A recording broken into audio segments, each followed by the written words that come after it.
Og'ir yo'qotishlar va taqiqlar orasida yashagan Xorazm bulbuli Og'abek Sobirov necha yoshda? Kanalimizni ilk bor ko'rib turgan bo'lsangiz, videoga like bosishni va obuna bo'lishni unutmang. O'zbekiston xalq artisti Og'abek Sobirov san'atda o'z o'rnini topgan ijodkor hisoblanadi. Bu yil 53 yoshni qarshilagan xonandaning san'atga kirib kelishi, ayriliqlarga to'la hayoti va ijodiy faoliyatiga nazar solamiz.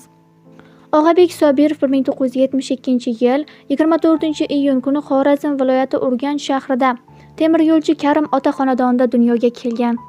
Ilk musiqiy saboqlarni akasi Maqsud Sobirovdan olgan. 1978-yil 9-o'rta maktabga, 1983-yilda 3-musiqa maktabiga o'qishga kiradi.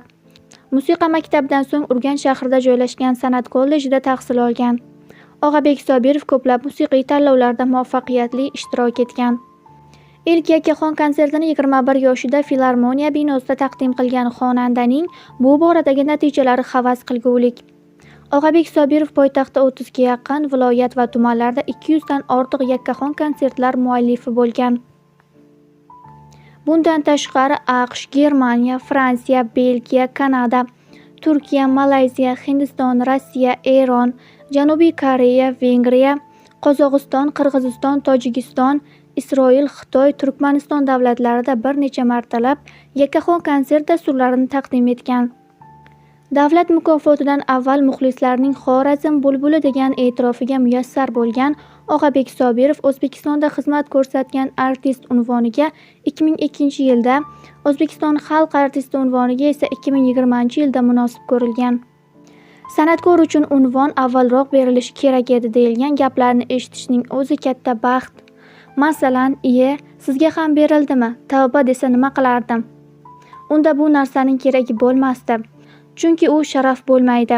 Odamlarning ko'zida soxta san'atkor bo'lib gavdalanib qolasiz. Ijtimoiy tarmoqlar orqali to'ylarda, konsertlarda, xalqimizning yaxshi kunlarida odamlar bilan hamsuhbat bo'lib qolamiz.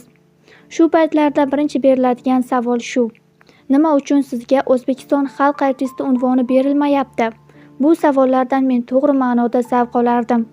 Demak, shukurki, men xalqning nazarida ekanman. Keyin ham berilmasligi mumkin edi. Aslida gap berilishi yoki berilmasligida ham emas. Masalan, xalq yaxshi ko'rsa, shuning o'zi oliy unvon. Endi 10 yil oldin, 15 yil oldin berilsa ham bo'lardi degan gaplar bo'lyapti. Masalan, bu narsaga ko'pchilik guvoh, ochiqdan-ochiq yozishyapti. Bu narsalar san'atkor uchun ulkan baxt. Aytishadi-ku, har bir narsaning o'z vaqti-soati bor. Demak, vaqti bo'lmagan. Yurtdoshimizning kamtarona san'atimizga nazari tushganidan juda xursandman, deydi xonanda O'zbekiston xalq artisti unvonini nisbatan kech olgani haqidagi gap-so'zlarga nisbatan. Odamlar orasida Turkmaniston prezidenti Og'abek Sobirovga tilla ot sovg'a qilgani uchun uni davlat tadbirlariga qo'yishmayapti degan gap-so'zlarga xonanda bu uydirma, bo'lmagan mishmishlar deya munosabat bildirgan edi. Birovga yoqish-yoqmaslik hamma davrda ham bo'lgan.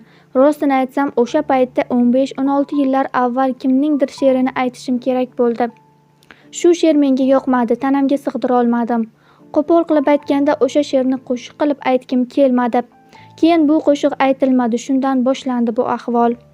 Xalqimizning to'ylarida ko'p bo'lamiz, 1-2 kun qolganda tezda tadbirga yetib keling degan davlat chaqiriqlari bo'lib qoladi.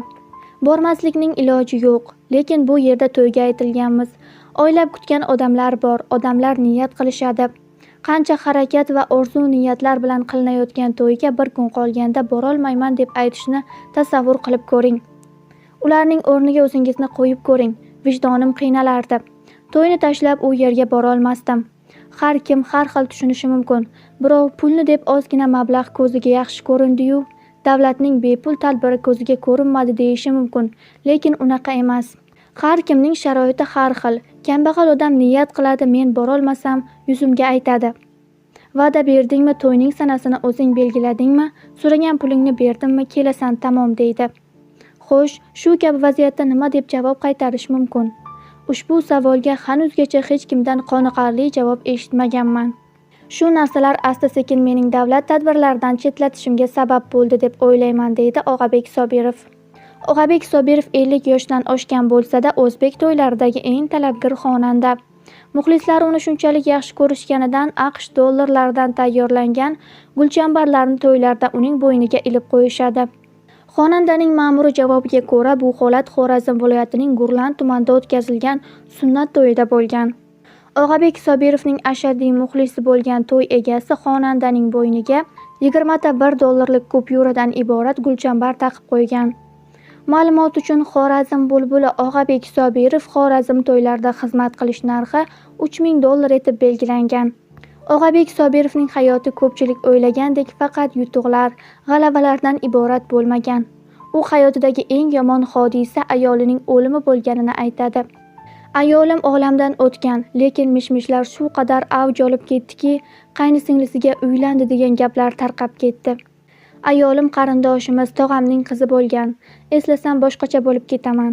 Hayotda eng ezilgan davrim bo'ldi. U paytlarni eslasam, o'sha hayotga yana qaytgandek bo'laman. Yaram yangilanadi. Bu hayotda mening yuragimni jarohatlagan eng katta hodisa shu yo'qotish bo'ladi.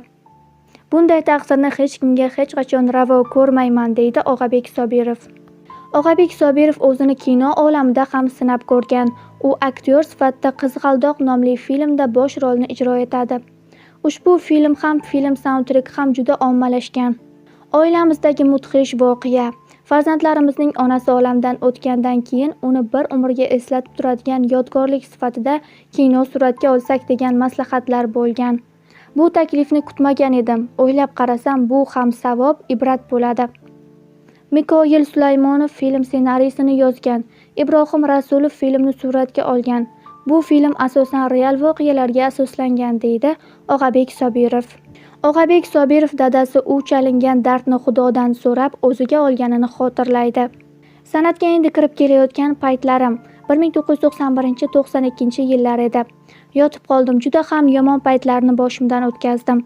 Balki menga ko'z tegdimi degan fikr ham yo'q emasdi.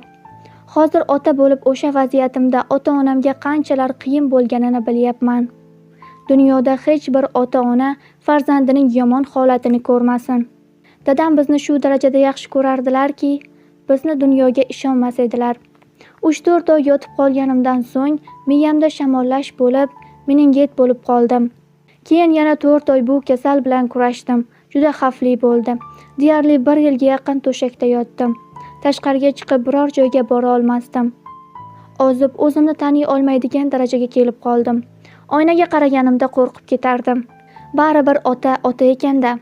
Otam ustimda turib Allohga nola qilganlar. Bolamning dardini olib menga bergin. Bolam qiynalmasin deb.